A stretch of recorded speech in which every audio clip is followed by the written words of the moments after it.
During the afternoon of August 31st, 1939, German forces made their final preparations for the invasion of Poland. Air crews studied their targets. Tanks moved to their assault positions. Then, in the early hours of September the 1st, German soldiers dressed in Polish uniforms attacked a radio station on the German side of the border, leaving behind some bodies.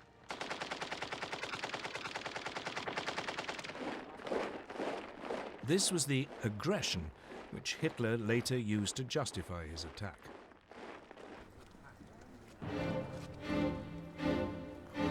At 8 that morning, German troops pushed aside the Polish frontier barriers and mobile forces raced forward.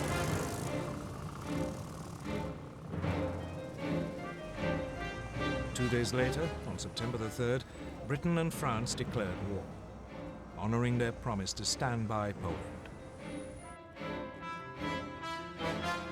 But by then, the Poles were in deep trouble.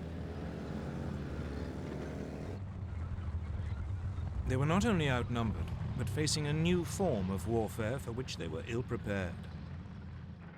Blitzkrieg.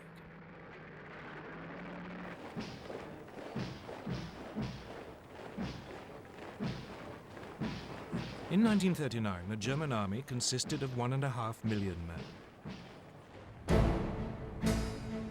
Its elite were the panzers, tanks, 6 armored divisions and 4 light divisions intended for reconnaissance, a total of 2,400 tanks. These had been designed to break through an enemy's defenses and strike deep, cutting communications and spreading confusion. Enemy strong points would be bypassed, left to the following infantry to mop up.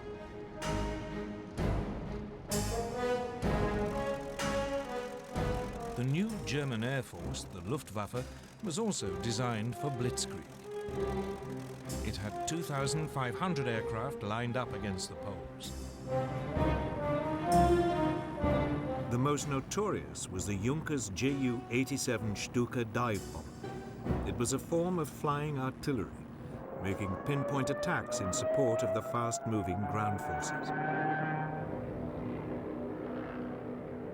The Poles could muster just 600 planes. On the ground, it was just as bad. Poland's army was just 500,000 strong. It had only 880 tanks. It even had 11 brigades of cavalry, lances and horses against armor. But it wasn't just numbers that gave the Germans their advantage. They used their panzers in a radically new way, as separate, hard-striking units. The Polish tanks were dispersed to support their infantry. The Poles' task had been made even more difficult by the German takeover of Czechoslovakia. The west of the country, including the capital Warsaw, was now surrounded on 3 sides by German-controlled territory. This geographical advantage was essential to Germany's grand plan. The task of the first thrust of the tanks was to create an initial breakthrough. But actually winning the war depended on deep pincer movements designed to surround and crush the enemy. These would come from Army Group North under General Fedor von Bock. He would launch 2 thrusts from northeast Germany and East Prussia. Army Group South under General Gerd von Rundstedt would launch 2 more from Silesia and Slovakia. The aim would be for the pincers to meet near Warsaw and Brest-Litovsk.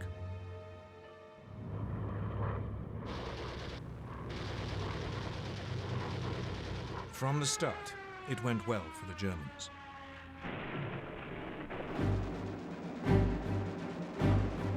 The Polish Air Force was effectively eliminated within the first 2 days.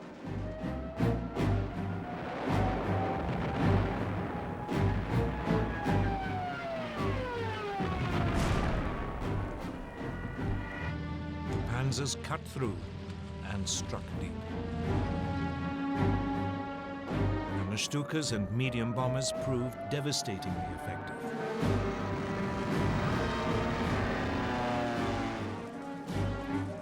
The Poles were sliced apart, pinned into pockets which yielded vast numbers of prisoners.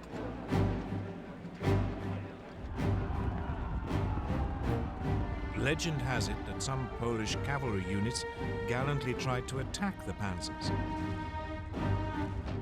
but it was futile.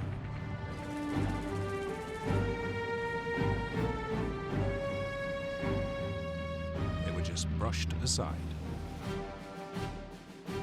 By September the 8th, the inner pincers had met up. German troops were advancing on the outskirts of Warsaw. On September the 17th, the outer pincers met at Brest-Litovsk.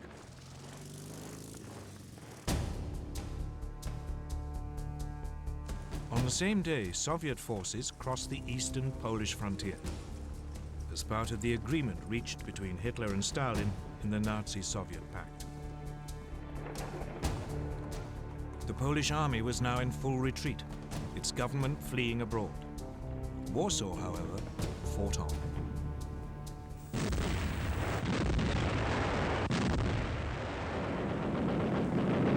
Its defenders rejected a German offer to surrender, so the full fury of the German war machine was turned on it.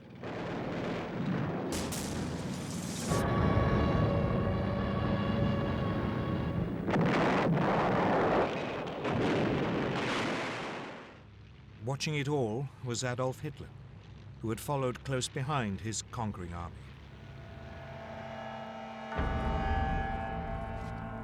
On September the 27th, Warsaw surrendered. The next day, the victors carved Poland up according to the Nazi-Soviet pact. The Soviet Union annexed slightly over half the country to the east. Germany took the rest. Both regimes began rounding up anyone who might present a danger in future. Many were murdered. And for the first time, the Germans revealed how they would behave against those peoples in Eastern Europe whom they considered inferior. They sent in the Einsatzgruppen, special SS squads, to round up Jews.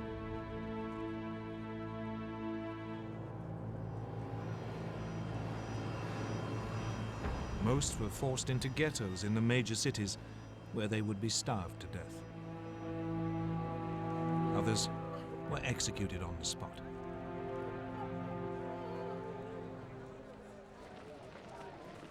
This was not, however, the end of the Polish army.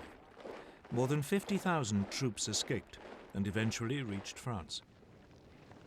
There, a provisional government had been formed by General Władysław Sikorski. The Poles would fight on bravely from abroad.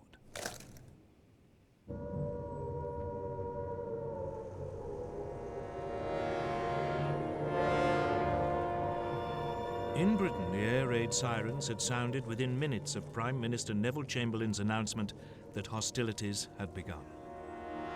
In fact, despite their politicians' guarantees of Polish sovereignty, Britain and France had done very little to help Poland.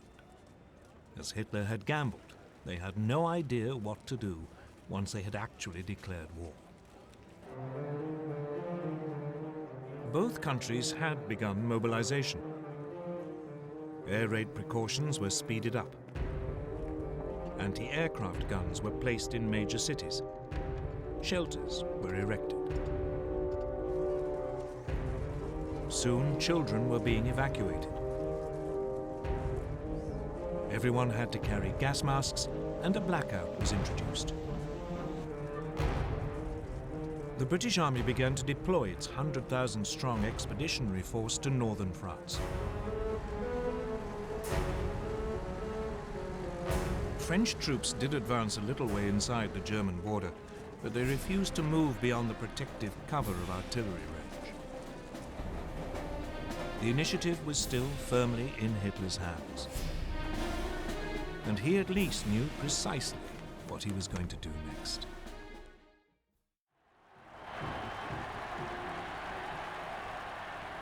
The Blitzkrieg against Poland had been a stunning success for Adolf Hitler.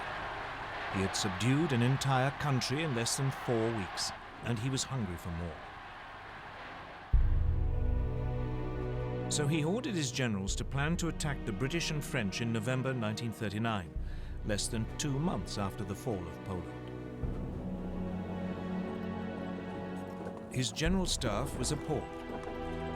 The bulk of the German army was still out east and had to be moved west. And there had been some serious losses in the Polish campaign. Lessons had to be learned. Polish anti-tank guns had destroyed a division's worth of the lightly armored panzers. A quarter of the aircraft used had been lost. The panzers were too light and unreliable, and they had frequently outrun both their supply columns and the marching infantry. Reluctantly, after furious arguments, Hitler agreed to wait until the following spring.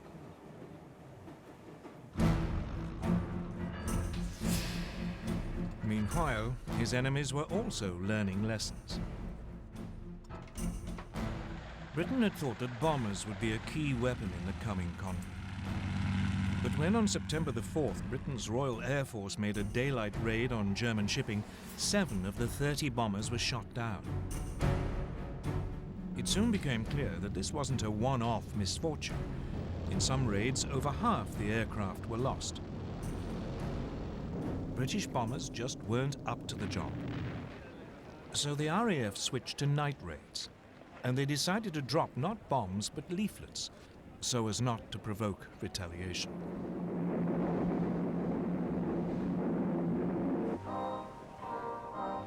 So, with the Blitzkrieg stalled and the air war quiet, the focus now went to the one remaining arena, the sea. Germany's navy was still in the middle of an ambitious building program that wasn't due to finish until 1948. The commander of its submarine arm, Admiral Karl Dönitz, planned to cut Britain's supply routes across the Atlantic. For this, he wanted 300 ocean-going submarines, but he had just 38. Nevertheless, Dönitz ensured that all available U-boats were at sea on September the 3rd, the first day of the war against Britain. That evening, believing it to be an armed merchant cruiser, U-30 sank the liner Athenia without any warning.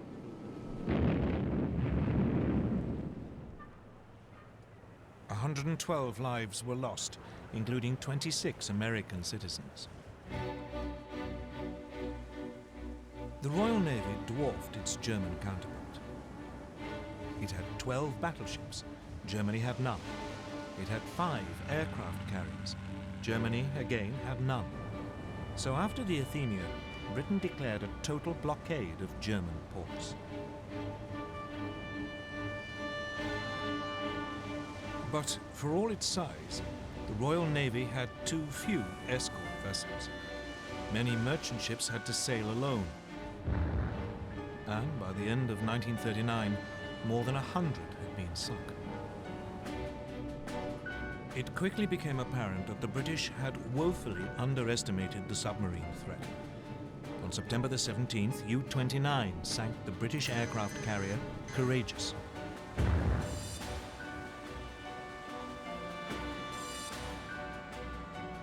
On October the 14th, the battleship Royal Oak was sunk when U-47 slipped through the defenses of the British main fleet base at Scapa Flow in the Orkneys.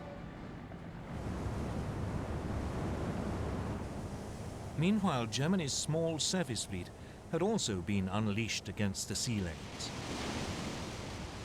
In the North Sea, the battle cruisers Scharnhorst and Gneisenau intercepted a convoy on November the 22nd.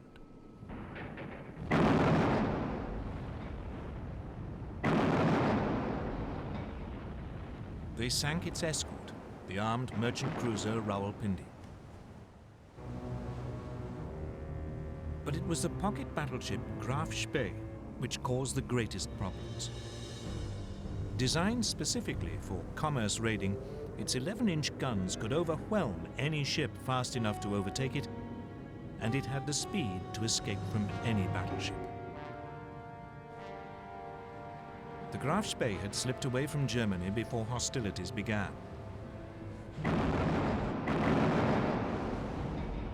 Soon it was cutting loose in the South Atlantic and Indian Oceans. Finally, 3 British cruisers, Exeter, Ajax and Achilles, intercepted it off the River Plate on the east coast of South America.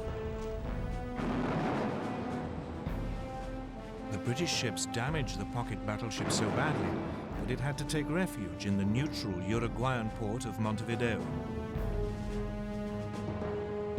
The Germans were then fooled into thinking that a more powerful British force had arrived. When the Graf Spee was commanded to leave port, her captain scuttled her rather than risk annihilation.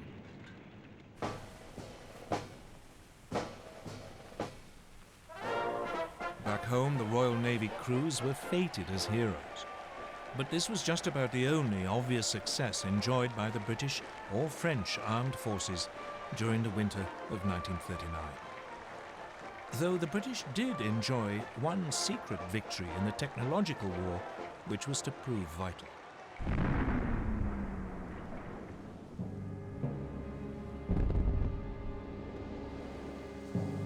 As soon as the war began, Britain began to lose large numbers of ships to German mines.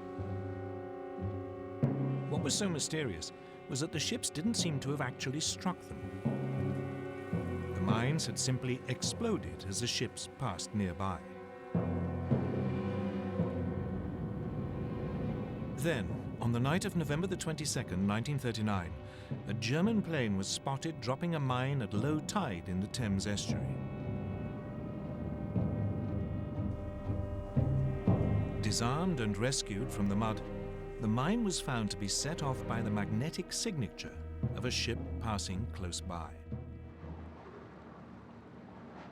The solution was to reduce a ship's magnetic signature by hanging a copper cable round the hull and then passing an electric current through it, a process called degaussing.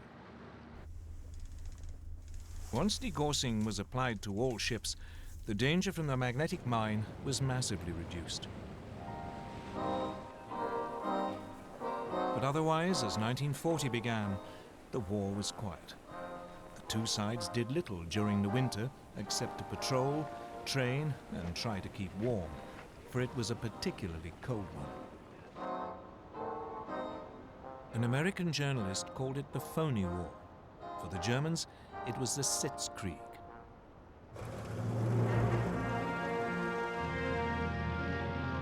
In the spring, the British Expeditionary Force took up its position towards the left of the front on the Belgian border.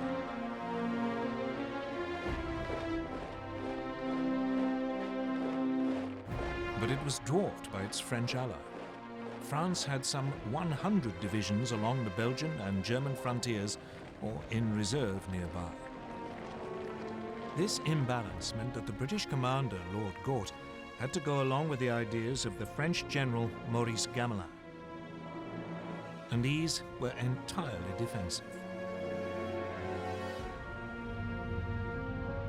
French hopes were pinned on the massive ramparts of the Maginot Line. A series of fortifications, it ran from Switzerland to Belgium along the French-German border. The Maginot Line was considered to be completely impassable and would ensure that French territory remained safe. But otherwise, the Allies had no idea of how actually to defeat Germany. Instead, they brought up their forces and prepared for a repeat of World War I. They would blockade Germany to sap its strength, and they would dig in, ready to grind down the assault which they knew must come. None of their commanders seemed to consider that the Germans might have totally different ideas, or that the next moves might come in a completely different arena. Scandinavia.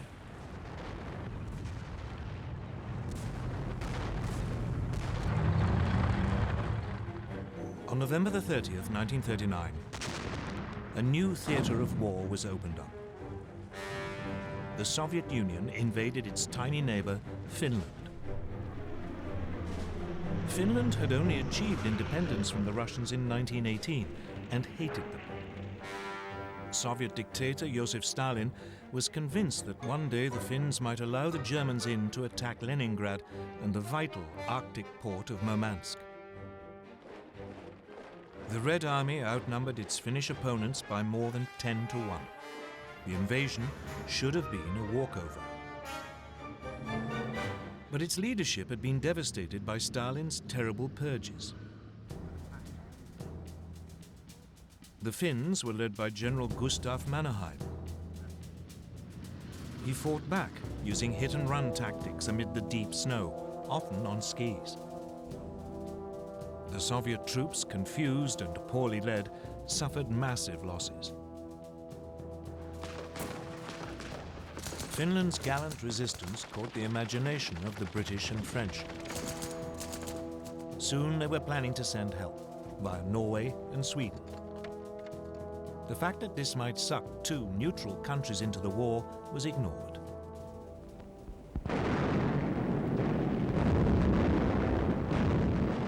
But a renewed Soviet offensive at the beginning of February broke the Finnish defensive line. In early March, the Finns had to cede territory to Stalin. By now, Hitler too had become interested in Scandinavia. The Nazi war machine relied on iron ore from Sweden. In the winter months, the only way it could get to Germany was via the Norwegian port of Narvik. If the Allies landed in Norway, this vital supply could be cut off. So he ordered plans to be prepared for an invasion of Norway. Denmark, which was in the way, would also have to be seized. The Norway theatre heated up on February the 16th, 1940. The British destroyer Cossack boarded the German supply ship Altmark in a Norwegian fjord to release prisoners.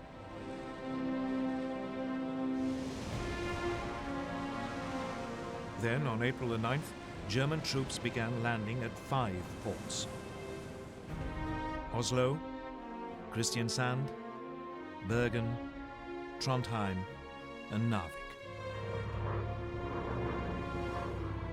At the same time, men of their newly formed German parachute division seized Stavanger and Oslo airfields. The Norwegian defenders were swiftly overwhelmed, as were the Danes. German forces occupied their country within 24 hours. In Norway, the Germans moved swiftly to link up their beachheads and seize all the major towns. In the air, the Luftwaffe had total control.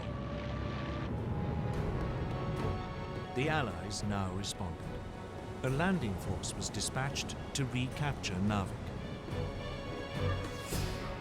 French and Norwegian forces achieved this on May the 28th. But a substantial German force was now approaching.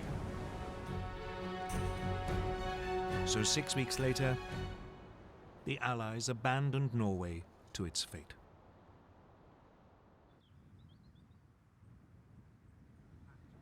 Hitler had spent most of that winter and spring at his country retreat, the Berghof in southern Bavaria. For him, the events in Scandinavia were a sideshow. Instead, he was preparing for his next major blitzkrieg against Britain and France. The first plan his generals brought him had a familiar ring to it. The Germans would advance into Belgium, aiming to swing down towards Paris. It was a repeat of the Schlieffen Plan, which the Germans had used at the start of World War I. The Allies were expecting this, and their main strategic discussion was how to prepare for it. When the Germans attacked, the Allies planned that their forces west of the Maginot Line would swing forward into Belgium to hold them on the shorter and more defensible line of the rivers Dyle and Meuse.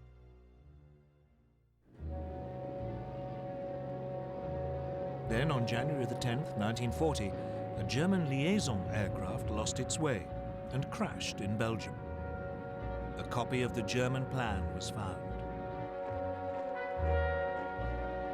This convinced the Allies that their Dyle plan must be right, and they deployed their troops accordingly.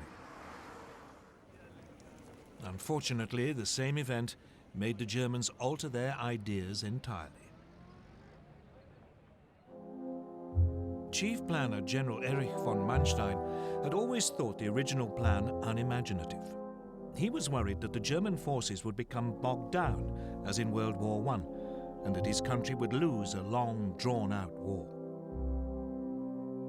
So he proposed to Hitler that the main thrust should be made at the point where the Maginot Line ended, and where the Allies were most vulnerable as their Western armies moved forward. Virtually all Germany's panzers would be gathered opposite the Ardennes in southeast Belgium. The Allies considered this hilly and wooded area almost impassable for tanks. It was, therefore, lightly defended. The plan was to drive deep behind the Allied armies, which would have advanced into Belgium.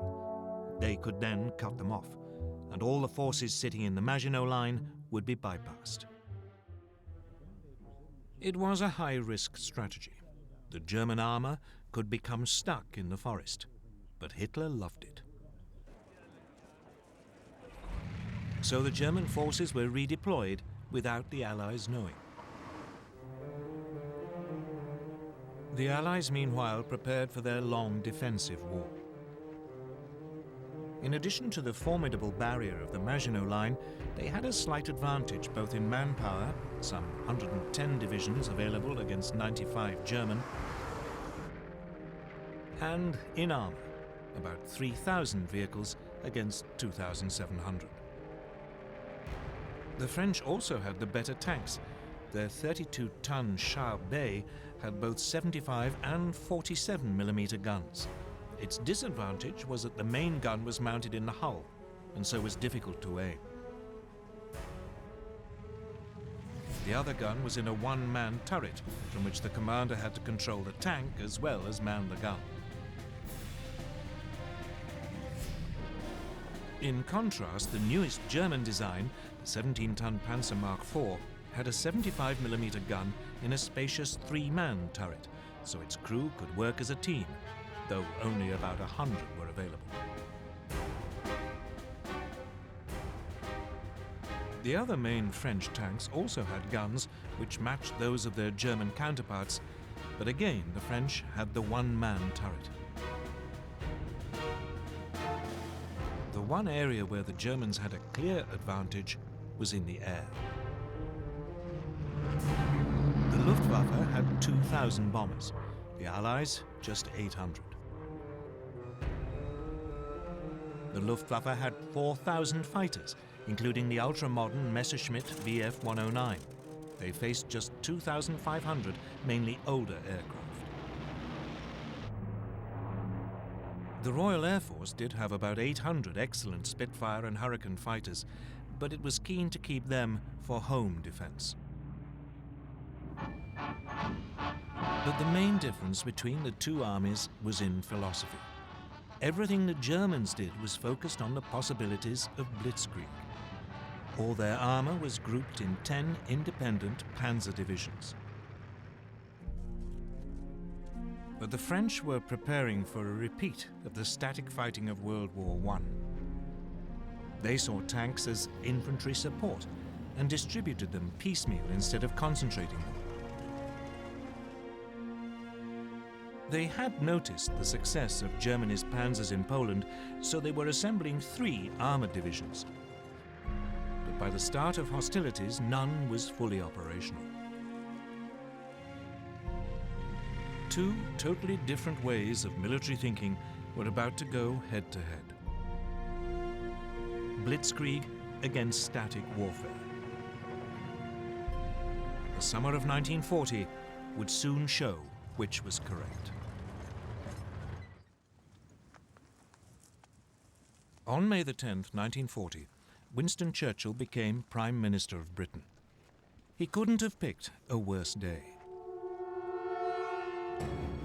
That was the day Hitler chose to launch his blitzkrieg against France and Britain. At dawn, a whole German airborne division parachuted into Holland to seize bridges and airfields. Simultaneously, the massive Belgian fortress of Eben-Emael was assaulted. Paratroop engineers were dropped on top by swooping German gliders.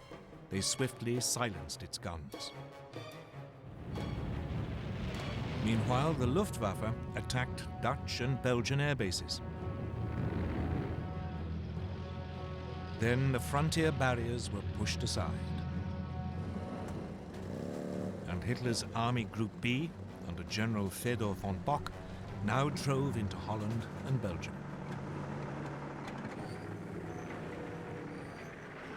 As planned, the French and British armies along the Belgian border moved forward to their new defensive line along the Dial and Meuse rivers. But none of the Allied commanders seemed to have noticed that German Army Group A, which had the bulk of the panzers, after brushing aside the Belgian frontier troops, had now begun driving through the hills and woods of the Ardennes to their south.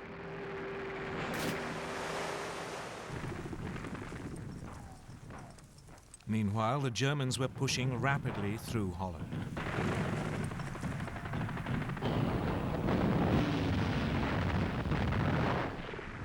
The obsolete Dutch army was no match for the highly tuned German war machine, and it was under continual heavy air attack by the Luftwaffe, which roamed the skies unchallenged. On May the 14th, the Germans demanded the surrender of the port of Rotterdam. A large force of bombers took off as the Dutch hesitated. While they were airborne, the Dutch agreed to surrender the city, but apparently a recall message never reached the bombers.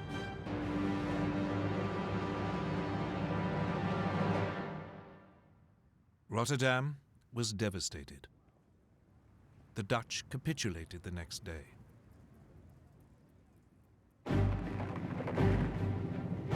Then came the hammer blow. The thing that British and French planners had thought impossible had happened.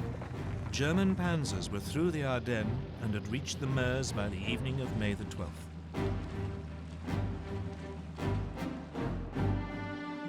Among the first to arrive at Sedan, well north of the Maginot Line, were the men of the 19th Panzer Corps, commanded by General Heinz Guderian, fresh from the triumphs in Poland.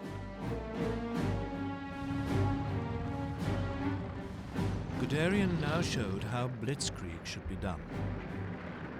He ignored the troops in the Maginot Line, and he didn't wait for his own infantry to catch up. He pushed straight on. The next day, assault troops crossed the River Meuse.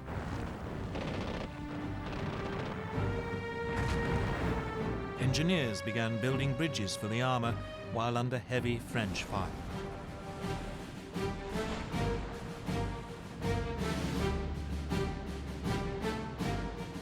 On the 14th, the panzers began crossing. That evening, Guderian's bridgehead was 8 miles deep. The French troops, stuck in the Maginot Line, were too immobile to intervene.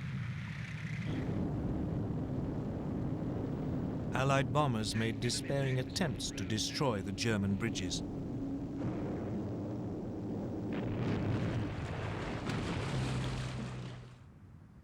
But most were shot down.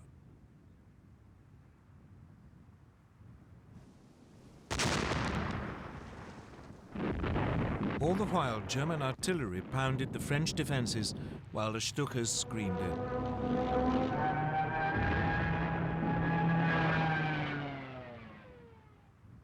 Just 3 days after the attack had been launched, the French defenders around Sedan broke. Guderian's panzers began racing westwards. By nightfall, they had advanced more than 40 miles behind the northern group of Allied armies. These had been holding firm on the Dial line, but now the French Supreme Commander, General Gamelin, realized that they were about to be encircled. He ordered them to fall back.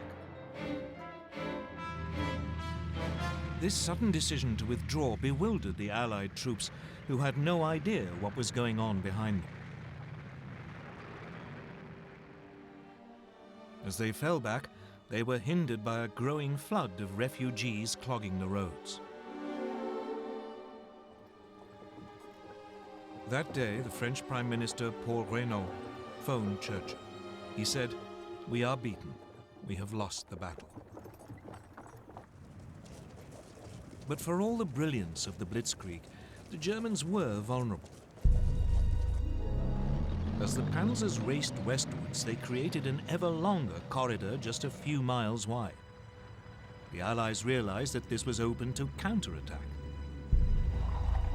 The bulk of the German army was still totally dependent on horsepower or its own feet for transport, so the gap between the rampaging panzers and the follow-up infantry grew with every hour. On May the 17th, Colonel Charles de Gaulle, commander of one of the newly formed French armored divisions, made the first of 2 attempts to cut through the German line near Crécy. But the cumbersome French command system meant that units were sent into battle piecemeal, not in a coordinated thrust.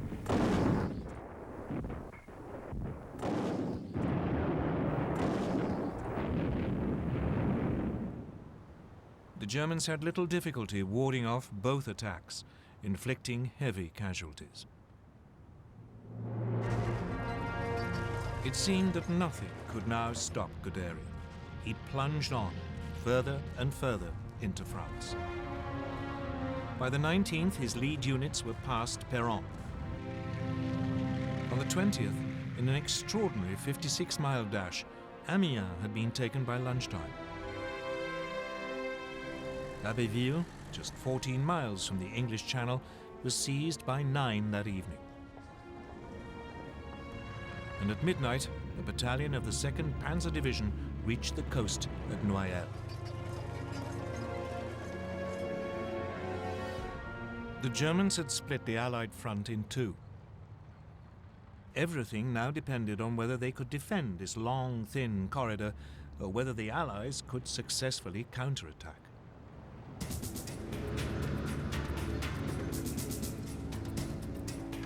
So now the British got ready to break the German lines.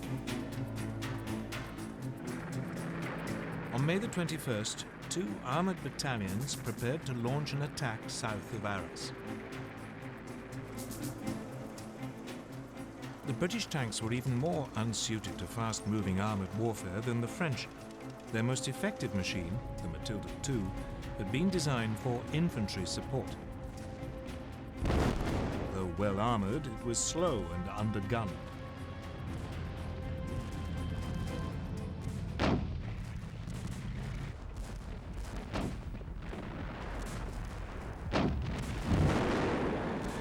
The Germans had little trouble in repulsing the attack. But it did have an effect. By now, the German High Command were becoming worried by their extended lines of communication. So, for the time being, driving south into the rest of France was put on hold until the infantry had caught up. The priority was to turn north and eliminate the British Expeditionary Force and the French First Army fighting beside it. On May the 22nd, Guderian and the panzers began their attack to destroy the Allied armies.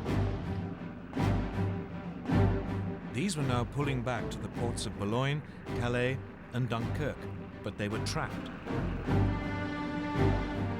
On May the 23rd, General Alan Brooke, commander of British II Corps, wrote, "Nothing but a miracle can save the British Expeditionary Force."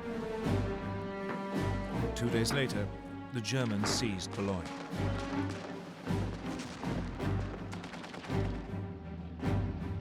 was beginning to look as if even a miracle would be too late.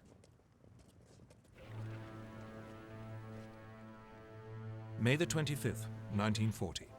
The situation of the British Expeditionary Force and the French First Army was desperate. The port of Boulogne had been overrun. German troops had isolated Calais. The British were being forced back to the port of Dunkirk.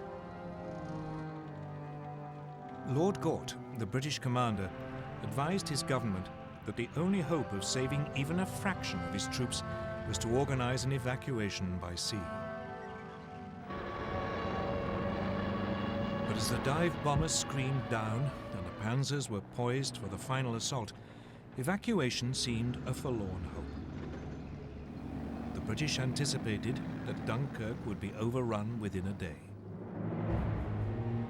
But unknown to the British, Hitler and the German High Command had made a decision which was to save them from total annihilation.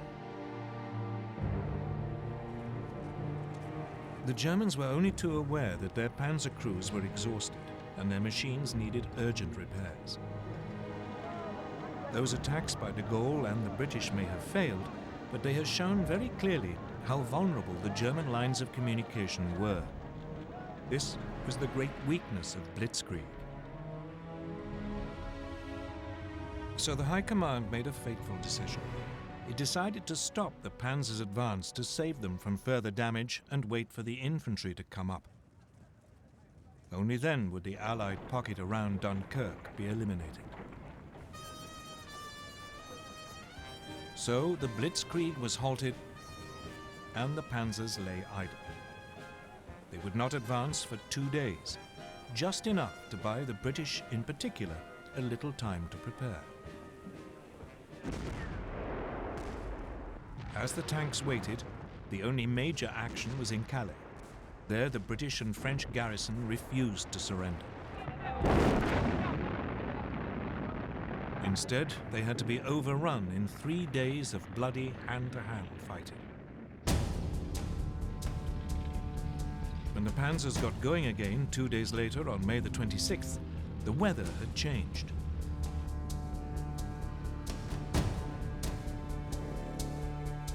The Germans became bogged down in the heavy rain, again giving the Allies more time. So it was that at 7:57 p.m. on May the 26th, Vice Admiral Bertram Ramsay, flag officer commanding Dover, received a signal that he was to put Operation Dynamo into action. Operation Dynamo was a plan to withdraw the British Expeditionary Force by sea. He had prepared it more in hope than expectation that it could ever be used. The following day, a makeshift fleet of destroyers, tugs, and passenger ferries crossed the English Channel. But by the end of the day, less than 8,000 of the over 300,000 troops at Dunkirk had been rescued.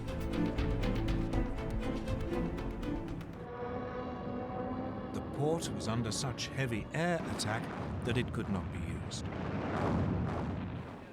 And the ships could not get in close enough to the beaches. So Ramsay now sent out a call for any boats of shallow draft that were over 30 feet long. Hundreds of cabin cruisers, fishing boats and barges were gathered from harbours all over southern England and sent across the Channel, often crewed by their civilian owners. The little ships worked on the beaches of Dunkirk, ferrying troops out to the larger boats waiting to take them to safety.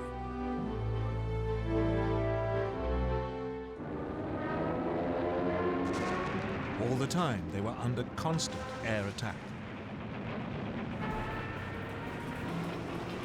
The British Air Force threw every fighter it possessed into the battle to drive the Luftwaffe off.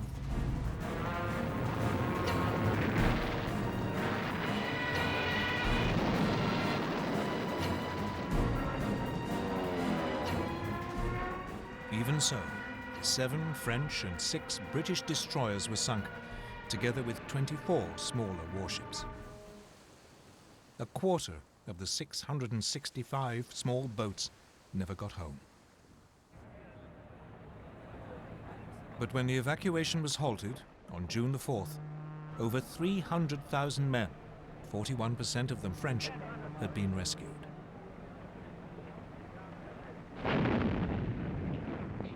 None of this would have been possible without the heroism of the French army.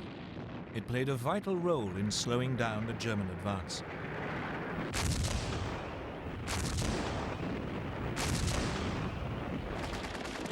The French rearguard didn't leave its positions around Dunkirk until the last boats had pulled away from the beaches.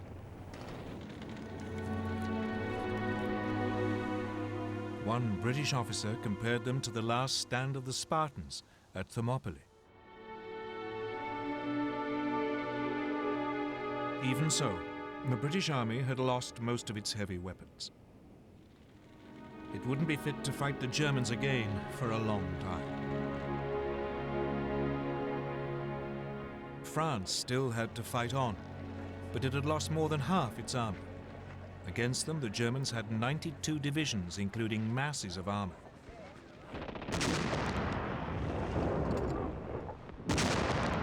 At 4 in the morning of June the 5th, a short bombardment began the final destruction of France.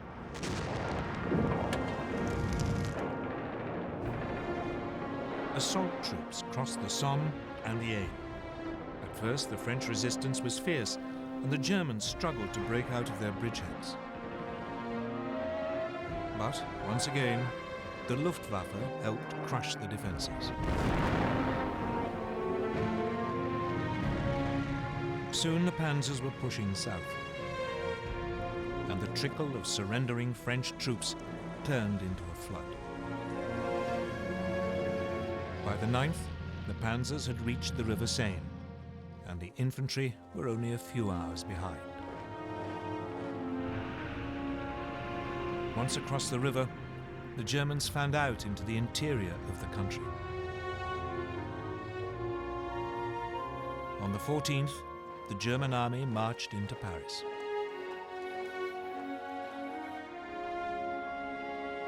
The swastika was raised on the Eiffel Tower.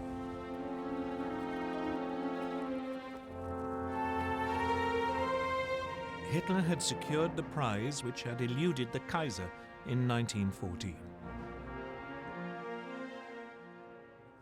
The Parisians could only watch in stunned horror. Throughout the period of the French collapse, Winston Churchill paid 5 visits to France, trying to bolster French resistance. On June the 16th, he even offered Paul Reynaud a union with Britain if France stayed in the fight. But it was too late. Reynaud's cabinet rejected the proposal, and the Prime Minister resigned that evening. He was succeeded by Marshal Philippe Pétain, who immediately asked the Germans for an armistice.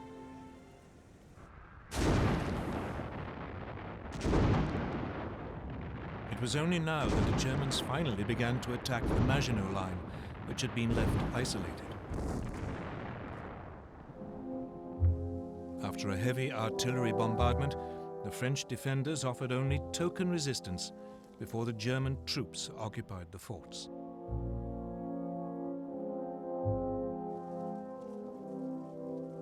On June the 21st, Hitler went to Compiègne, where the railway carriage in which the Germans had signed the armistice in 1918 was kept.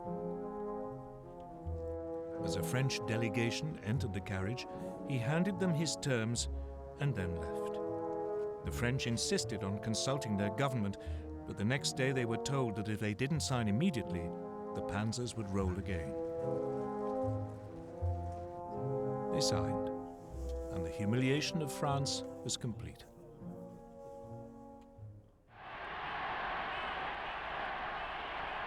For Hitler, his control of Western Europe seemed absolute. He felt sure that Britain must now seek peace, and that soon he could turn to the next stage of his master plan. But even though the Blitzkrieg had achieved so much so fast, it hadn't won him the war.